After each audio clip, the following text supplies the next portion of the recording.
Ang Sitio Kalangitan ay isa sa pinakaliblib na lugar na matatagpuan sa Capas, Tarlac.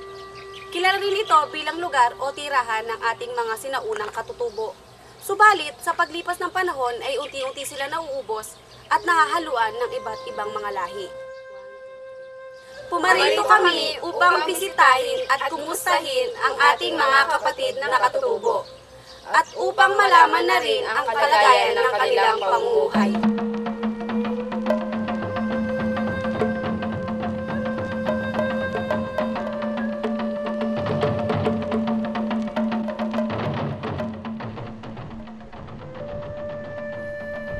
Sa aming pagbiyahe patungo sa sitio ay naranasan naming dumaan sa mga malulubak at baku-bakong daan, bakas sa mga dadaanang bahay at pasilidad ng sitio ang kalibliban ng lugar. Animoy nakapasok kami sa isang kakaibang mundo kung saan ay napakalayo namin sa lungsod na aming kinalakihan.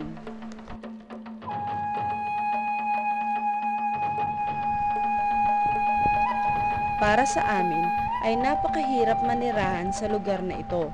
Kaya naman kami namangha sa mga taong naninirahan dito. Pagsasaka at pagtatanim ng gulay ang pangunahing hanap buhay ng mga tao rito.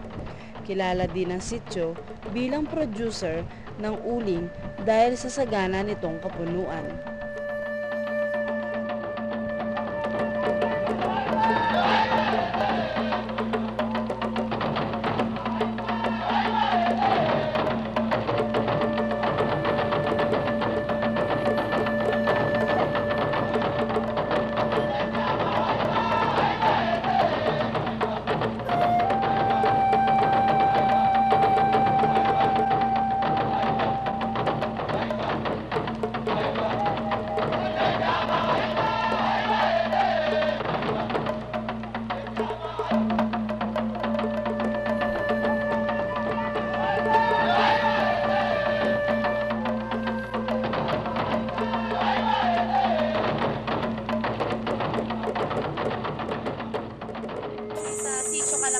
Para kapanayamin ang mga kapatid natin katutubo na kung ano yung proseso ng pamumuhay nila, kung ano yung mga problemang suliranin na nararanasan nila dito.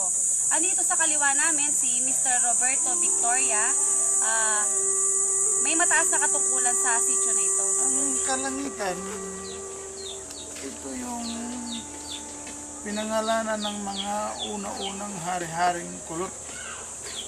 Mga matatandang unang kulot na nanirahan dito. Spanish time, nandito na yung mga kulot. Ano po yung meron dito sa lugar ninyo?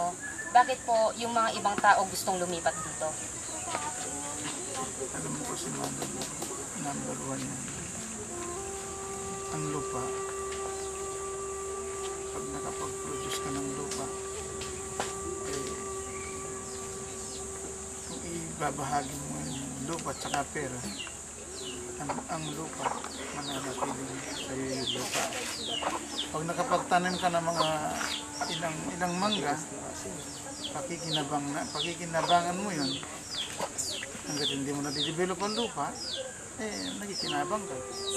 Kung tatanungin kami mga kulot, walang special sa amin eh. Basta makain, kakainin namin yan. Ayaw namin bang naghahangad kami ng napakasarap, baka mapasok maano naman kami, mamrughay naman kami, mahirap yun.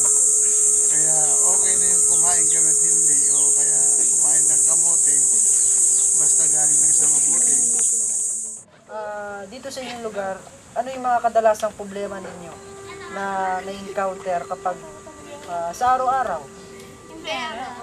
Siyempre meron. Unang-una yung transportation. Yun nga, mahirap pag lumabas ng bayan. Wala na ba? Tapos, Kaysa medyo mahal din yung mga bilihin kasi yun, meron ng tax.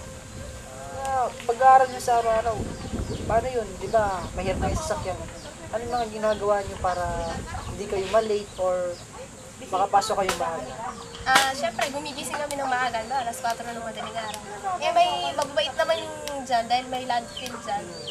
Mabait naman yung mga driver ng truck, ng basura. Tapos yun, sinasakay nila ang isakay. Tapos minsan, pag balik namin pa uwi, maglalakad.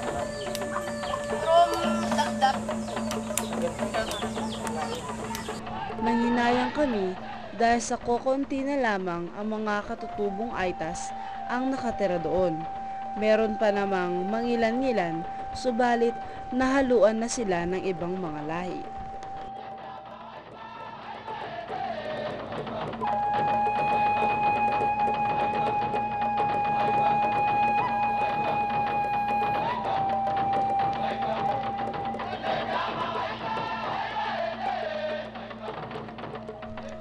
Sagana sa mga natural settings ang Sitio Kalangitan, kaya naman hindi na namin pinalagpas ang pagkakataong mapasyalan ng mga iyon.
Sa aming mga nalaman, natuklasan at natunghayan tungkol sa pook ng Kalangitan, napagtanto namin ang mga nakatagong yaman nito na naghihintay lamang na mapansin.